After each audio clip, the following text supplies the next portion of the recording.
Basque. Vous avez réalisé des essais avec du lisier humain, du lisin, de l'urine humaine stockée avec des agriculteurs partenaires. Bonjour et bienvenue, et peut-être que tu peux nous dire deux mots sur ce qu'est un CIVAM et quelles sont les spécificités du CIVAM blé parmi tous les CIVAM. Bonjour, du coup moi c'est Charlotte, je suis animatrice du coup à ce CIVAM. Le CIVAM, je ne sais pas si vous connaissez, c'est le centre d'initiative pour la valorisation de l'agriculture et du monde rural. Donc là c'est sous format associatif, c'est une association du coup gérée par des paysans pour du coup les paysans et le reste de la société. Donc oui, l'association elle met en place des actions en faveur de l'agriculture biologique, c'est un peu ça la spécificité de blé. C'est que nous on est à la fois CIVAM et à la fois groupement d'agriculture biologique, donc on fait des actions pour l'agriculture bio, et notamment des actions en lien avec des projets type Ecopie, donc des projets sur la valorisation et des projets avec d'autres collectifs. Et du coup vous utilisez avec Ecopie de l'urine, est-ce que tu peux nous dire d'où vient cette urine et comment elle est acheminée sur les fermes? Pas de souci. Alors, l'urine, vous l'avez vu ce matin, on travaille avec le collège Saint-Vincent. Donc, c'est comme a expliqué Philippe, l'urine elle est collectée de cette façon et du coup, elle est récupérée par du coup, les partenaires. Donc, nous, les partenaires du projet, il y a plusieurs partenaires. Il y a des partenaires agricoles, donc il y a 2 maraîchers et un producteur de thé. Il y a des partenaires de collectivités, donc des communes, des espaces verts. Il y a la commune d'Andaï sur lequel est le collège et Birgatou. Il y a des associations de citoyens et associations aussi des jardins partagés. Donc 14 sur les 40 participants utilisent l'urine pour fertiliser leur propre jardin. Donc pour acheminer tout ça, pour l'instant on est en réflexion d'une logistique et actuellement c'est chacun individuellement avec un camion qui vient chercher du coup l'urine à la cuve au collège, donc la cuve collectée qu'on a vue tout à l'heure. Il y a une petite pompe. Et du coup, l'urine est versée dans des cuves IBC. Je ne sais pas si vous voyez ce que c'est les cuves IBC classiques. Et du coup, les cuves sont ensuite transportées sur les lieux d'utilisation où elles sont stockées pour être hygiénisées pendant 1 à 6 mois en fonction de la température extérieure. Voilà, c'est exactement ces cuves-là. Et donc, pour l'instant, sur les fermes, nos partenaires ne peuvent pas forcément utiliser l'urine car ils sont en bio. Et il y a une bataille qui est en train de faire avec l'INAO et l'ANSES pour obtenir les dérogations de droit d'expérimenter du coup l'urine en agriculture biologique comme fertilisant azoté. Donc c'est chez tous les autres utilisateurs, elle est utilisée pour le moment, mais pas chez les paysans qui sont dans le projet. Merci bien, Charlotte. Édouard, toi tu es polyculteur, tu as ta femme qui est proche d'ici et tu as déjà pu épandre du lisin, donc des urines hygiénisées. Tu peux nous en dire plus sur ton exploitation et sur comment tu peux déjà utiliser, enfin pourquoi tu utilises ce fertilisant-là en particulier? Bonjour, alors moi je viens pas du monde agricole, à la base j'étais technicien dans le domaine pétrolier. Ma reconversion, je suis parti dans le champ de permaculture en me disant c'est bon, on peut lancer comme ça sans travailler le sol, sans irriguer. Bon, au final, on a pas une salade de tomates pour tout l'été, j'ai quand même sorti le programme. Mais dans mon expérience d'humain, j'avais déjà remarqué qu'à l'endroit où j'allais faire pipi régulièrement, ça poussait mieux, jusqu'à ce qu'on puisse tuer aussi l'herbe. Mais bon, on comprend vite qu'il faut aller faire pipi un peu partout. Et comme je n'avais pas une puissance de feu monumentale, que ce soit du tracteur ou quoi que ce soit, j'étais vraiment à la cool pour la culture. J'ai commencé déjà à utiliser mon urine et je voyais les résultats. Dans mon cercle d'amis, on m'a mis en relation avec Ecosmose, c'est les prestataires de toilettes sèches sur les Toulouse. Donc moi je suis au sud, à la Vernoz-Lacasse, à 30 km d'ici. Et à partir du moment où je suis rentré en relation avec eux, j'ai pu récupérer un coup de 1000 litres de l'urine. Et en l'épandant, que ce soit dans les prairies ou sur les cultures, même sans avoir un gros apport de matière organique et surtout sans travailler le sol, je me suis mis à avoir des résultats qui étaient assez exceptionnels, où je rattrapais, voire même dépassais les rendements de mes collègues qui n'utilisaient pas l'urine, mais qui avaient tout ce qu'il fallait en tracteur et en drèche et en matière. Et je me retrouve avec des cultures qui sont magnifiques hein, à mon niveau, sans trop de travail, quoi, juste en dépendant de l'urine. Ah ouais, super. C'est reparti. Et bonjour Vincent, tu es agriculteur céréalier dans le Poitou et tu épands aussi de l'urine humaine stockée sur tes cultures. Est-ce que tu peux me donner les caractéristiques de ton exploitation agricole? Est-ce qu'il t'a amené à utiliser ce type de fertilisant? Alors, 2 secondes, je fais un peu moins de bruit dans la cabine. C'est bon. Là. On n'a pas de bruit, on t'entend très bien. À toi Vincent. Ouais, et moi je vous entends pas bien, on jette un peu. Du coup, mon exploitation, je suis agriculteur céréalier sur une ferme de 210 hectares, avec beaucoup de cultures diversifiées, beaucoup de cultures de conso humaine. Donc je fais des classiques comme du blé associé à de la févrole. Je fais de la lentille, je fais du seigle, de l'orge, des haricots secs, rouges, blancs. J'en oublie sûrement, mais une exploitation assez diversifiée en culture.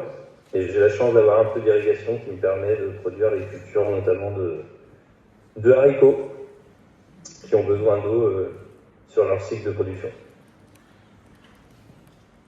Ok. Est-ce que tu peux décrire un peu comment tu épands, quel est le matériel que tu utilises, sur quelle culture? Alors, on a épandu de manière expérimentale avec une tonne à lisier l'année dernière. C'est un système à améliorer, je pense, notamment au chargement pour ne pas perdre trop de temps. Voilà un petit peu, on est dans l'expertise pour l'instant, donc en modification de système permanent. Et vous avez rencontré des difficultés? Est-ce que tu peux nous décrire techniquement un peu précisément comment ça se passe et quel est l'intérêt que tu as vu à ça ou quoi? Alors nous, on a opté pour une solution assez simple l'année dernière. J'avais la chance d'avoir un voisin éleveur de canards qui avait une fosse à lisier vide. Donc on a transféré l'urine dans une fosse à lisier pour la repomper aussitôt avec une tonne à lisier. Le souci avec les tonnes à lisier, c'est que il faut qu'elle pompe à un gros volume d'un coup, et si on bride l'aspiration, on risque une cage du compresseur, qui est une pièce très importante et très chère sur la tonne à lisier. Donc il fallait qu'on puisse pomper à un gros volume. Là on pompait 20 millilitres en 4-5 minutes. Donc c'était assez important. Donc pour pouvoir pomper ce volume-là, on a dû vider l'urine dans une fosse à lisier pour la repomper ensuite. Du coup, c'est vrai que je t'ai pas posé la question, mais la provenance du gisement, elle avait l'air d'être conséquente quand même. Oui, le gisement, on n'a pas utilisé tout le gisement. On aurait pu en dépendre plus. Mais oui, il y a du stock, que ça vient de l'entreprise Toilette & Co. Donc voilà. Et en termes de récolte, tu as pu constater des impacts de rendement, ce genre de choses? Alors je crois que vous allez voir par la suite une cartographie de rendement de la parcelle en question. Sous les yeux. Pour moi, il y a donc sur une orge, c'était une avoine de printemps qui a fait un rendement moyen de 36 quintaux, donc 3,6 tonnes hectares, et je considère que sur la partie fertilisée à l'urine, il y a eu un plus de 7-8 quintaux, peut-être même 10. C'est assez, on n'a pas pu faire de pesée précise, on a déduit ça par rapport à la carte de rendement qu'on a pu ressortir par les données de la moissonneuse. Ok, tu avais apporté d'autres fertilisants sur cette parcelle? Oui, tout avait été fertilisé avec, de mémoire, 2 tonnes 8 de fientes de volaille. Ok, du coup, tu as l'air plutôt satisfait, j'ai l'impression. Ah oui, oui, non, il y avait un vrai plus et là j'aurais pu effectivement vous faire des photos, mais en sortie d'hiver, au moment où la végétation reprenait, je voyais toujours un effet sur la culture qui suit, donc là c'est un blé févrole, et on voit toujours un effet bien distinct entre la zone fertilisée à l'urine et l'autre. Ok. Du coup, je continue un peu avec 2-3 questions parce que je crois que ton temps est compté et que tu vas nous laisser. Et peut-être que Sylvain de Toilette & Co prendra le relais s'il y a des questions ensuite dans la salle. Oui, il n'y a pas de souci. Je pense que je resterai en ligne. Si je ne vois pas que vous me parlez, n'hésitez pas à faire sonner mon téléphone. Ok. Et du coup, par rapport à cette pratique, j'avais une question sur comment est-ce que tu as témoigné de cela auprès de tes proches, de tes collaborateurs, de tes collègues comment tu parles de cette expérimentation autour de toi? C'était un peu ma question. Oui, j'en ai témoigné. Forcément, c'est encore un essai un peu atypique. Sur l'exploitation, on a l'habitude d'essayer des choses que les gens ne devraient pas faire, que ce soit en termes de cultures différentes ou de fertile. Donc oui, forcément, j'ai communiqué un peu et les gens acceptent bien l'idée qu'on puisse... après, il suffit aussi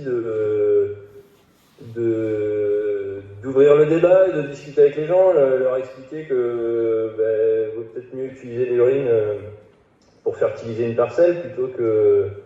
je vais être un petit peu dur dans mes termes, mais qu'aller lécher directement dans les rivières. Ce qui se passe pour moi à peu près dans 99% de la situation. Et du coup, ces personnes, c'était qui là? Et tu leur disais quoi? Des proches, des collègues, des amis, on a discuté. Après, il y a aussi des techniciens avec qui j'en ai discuté, des techniciens agricoles qui seraient motivés pour qu'on pousse les expérimentations un peu plus, mais c'est toujours un peu compliqué administrativement. Ok. Et tu as eu des éléments de frein par rapport, je sais pas, ta récolte, la personne qui t'a acheté la récolte, ou qui t'a revendu ta récolte, elle était au courant? Non, il n'y a pas eu de frein. Il y a pas eu de frein par rapport à ça, ouais. Non. Ok, merci. Je me tourne vers Edouard et Charlotte. Peut-être que vous vouliez témoigner aussi sur cette même question par rapport à ce que vous dites de vos pratiques sur vos territoires et fermes d'utilisation du lisin auprès de vos collaborateurs au sein du monde agricole. Alors moi déjà je suis certifié bio, il ne faut pas le dire. Mais bon, ça marche bien, hein, donc pourquoi ça me priver. J'en parle pas mal, on est 4 maraîchers sur la commune et on fait à peu près les mêmes cultures. Donc on a l'occasion de pouvoir comparer les résultats de chacun. Et à partir du moment où j'ai commencé à utiliser l'urine, j'ai commencé, comme je l'ai dit tout à l'heure, à avoir des meilleurs rendements qu'eux. Pas sur toutes les cultures, mais au moins celles qui étaient faciles pour moi. Et ils ont dit oui, c'est bien, mais sauf qu'on a un système qui est bien en place, et puis la piste, tu comprends, et puis il faut aller se la chercher, et tout ça, et puis ça pue, non. Donc ils constatent que ça marche bien, mais ils ne sont pas prêts à faire le pas pour le moment. Après, pour ce qui est de la clientèle, ceux qui sont ouverts d'esprit et qui s'intéressent vraiment, je leur en parle, et ça n'a pas l'air de les choquer.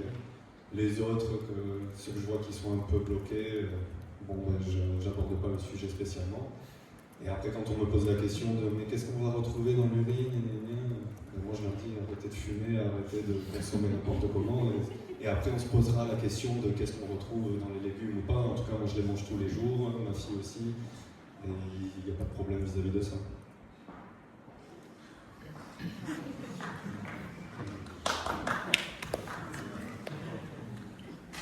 Et du coup, quand nous, partenaires, donc du coup, je suis animatrice du projet, et du coup, coup, on est avec les partenaires. Les partenaires du coup maraîchers, ils sont hyper motivés et moteurs. Depuis qu'on a commencé à parler de ce projet, c'est vrai qu'on avait plein de retours d'expérience de personnes qui le faisaient déjà en fait depuis longtemps, mais du coup qui ne le disent pas à cause de cette certification bio et de non-autorisation légale à l'utiliser.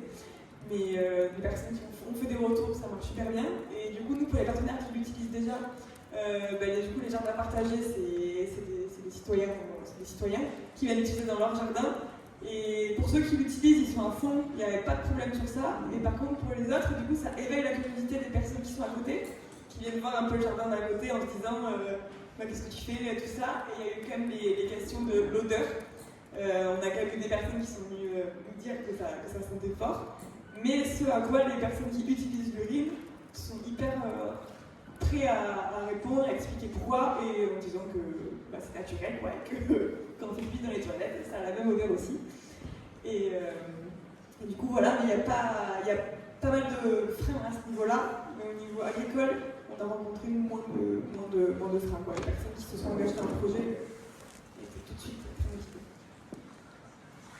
Et du coup, une question avec le sujet de la composition dont tu as parlé, Edouard. Est-ce qu'en tant qu'usager, utilisateur des urinofertilisants, est-ce qu'il y a pour vous des contraintes, des particularités, des attentes sur le produit en termes de composition peut-être? Est-ce que c'est important pour vous d'avoir des concentrations en azote, phosphore, potassium, le fameux NPK? Est-ce que c'est important d'avoir un certain packaging? On a parlé de tonalisier, de quel contenant? Par rapport à ça, est-ce que vous avez des éléments de réponse sur vos pratiques pour les caractéristiques vraiment des urines qui peuvent être utilisées?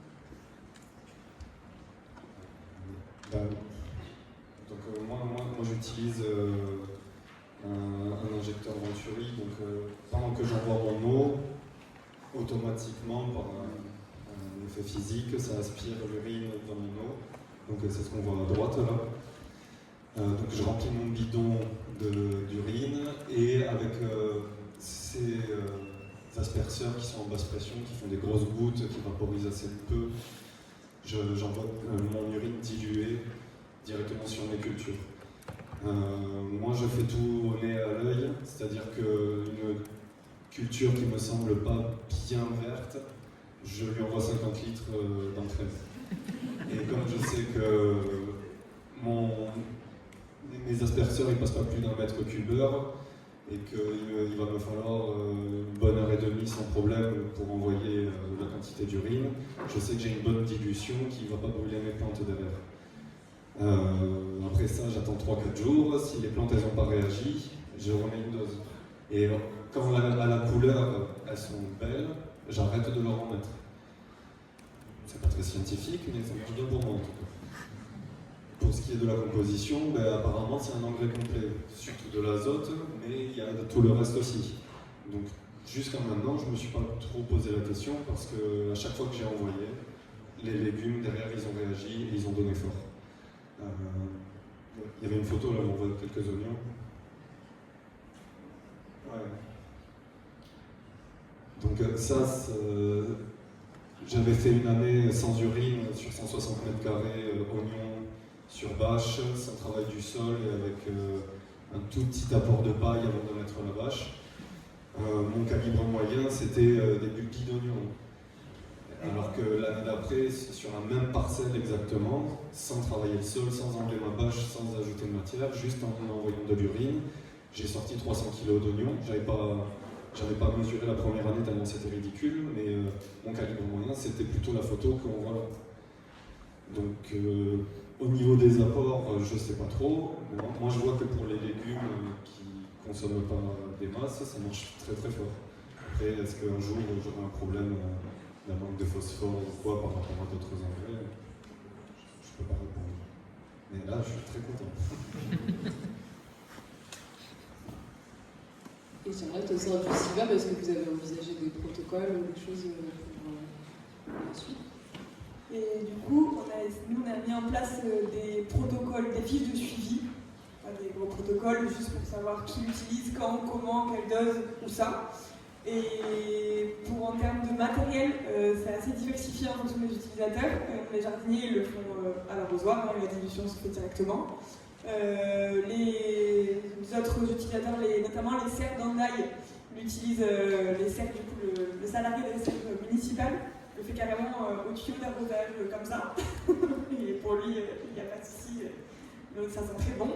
Et ensuite, pour les maraîchers qui veulent se mettre, ou qui voudraient utiliser l'urine, ils partiraient sur l'option fertilisation, du coup avec les doses à tronc, ou sinon les systèmes Venturi, comme Edouard a expliqué aussi. Donc c'est un peu ça. Et pour les dosages du coup NPK, on a fait partie des analyses, du coup, le petit pot que vous voyez, c'est ça qu'on a fait le 15 avril, on a fait partie des analyses dans un laboratoire qui va nous permettre de doser du coup l'azote, le phosphore, le calcium. Et on a les premiers résultats, on a eu les premiers résultats. C'est quoi exploiter? Merci. Vincent, si tu es toujours en ligne et que tu veux intervenir, n'hésite pas à nous couper. On t'écoutera. Toujours en ligne, pas de soucis. Ok. Du coup, est-ce que j'avais une question un peu générique, là, j'aurais peut-être pu poser en premier, mais avant de commencer ce genre de pratique, est-ce que vous vous êtes inspiré de projets spécifiques ou comment vous avez vu ce qui se passait ailleurs qui aurait pu influencer votre démarrage d'activité? Moi, ça part de l'observation que j'ai pu avoir dans ma vie, on va dire. Et ce qui m'a vraiment rassuré dans cette idée, ça a été le bouquin là, de Renaud Delouze, si on dit bien comme ça, il s'appelle L'urine, l'or liquide au jardin, je crois, qui vulgarise assez bien la chose. En tout cas, lui, il a fait des tests, il peut parler en chiffres et il m'a permis de me lancer plus proprement et plus en confiance. Ça m'a évité de faire toutes les erreurs possibles avant de comprendre comment ça marche, bien que j'en ai fait. Je peux vous dire que je suis sûr qu'il ne faut pas que j'épande plus de 100 litres purs pour 80 mètres carrés, parce qu'au-delà de ça, je tue mes vers de terre. Mais après, ça dépend de beaucoup de choses. Je vois, il y a une année, j'avais envoyé en pur, je crois 600 litres, 600 litres par 80 mètres carrés sur un engrais vert qui était déjà bien lancé, mais qui manquait un peu de peps. Bon, j'ai tué mes vers de terre que dans mes passages de pied, parce que c'est là que ça s'accumulait, mais dans mes planches de culture, le résultat est incroyable.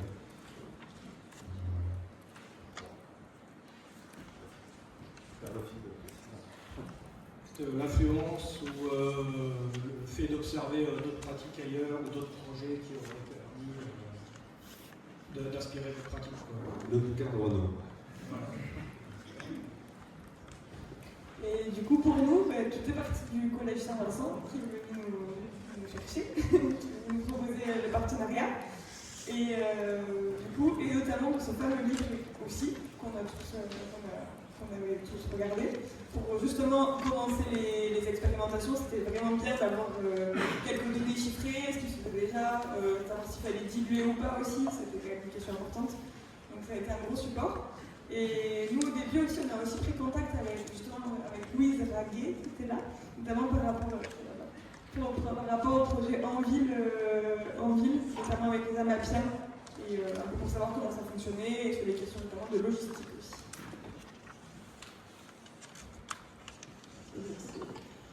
Avant de passer, justement, si vous avez... J'étais dégoûté aussi de passer à côté de la station d'épuration de mon village, de voir que l'eau ressortait de la même couleur que elle rentrait et que ça allait direct dans la rivière.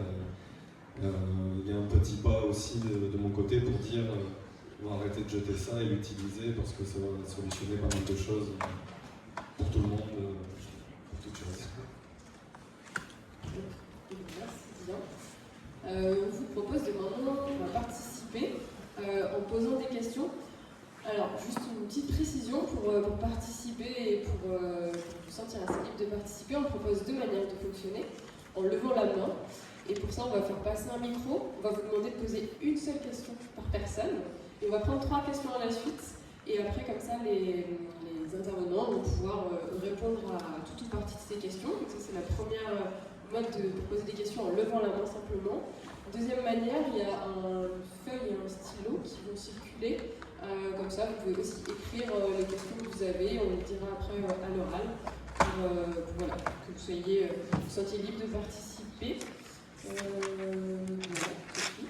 Si vous avez des feuilles et des stylos et que vous voulez écrire votre question et la faire remonter sur scène, c'est possible et on fera une compilation sur scène. Et ouais.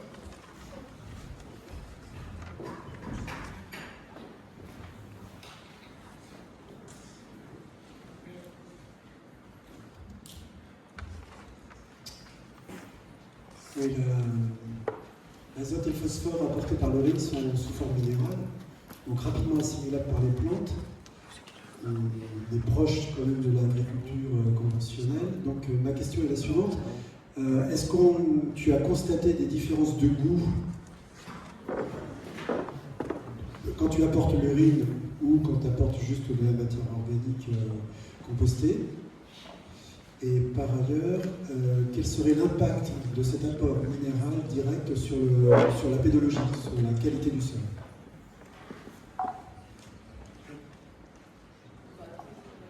Deuxième question. Bon, pas besoin de micro, j'espère moi. Avez-vous l'expérience avec le féminisme, avec une utilisation d'urine?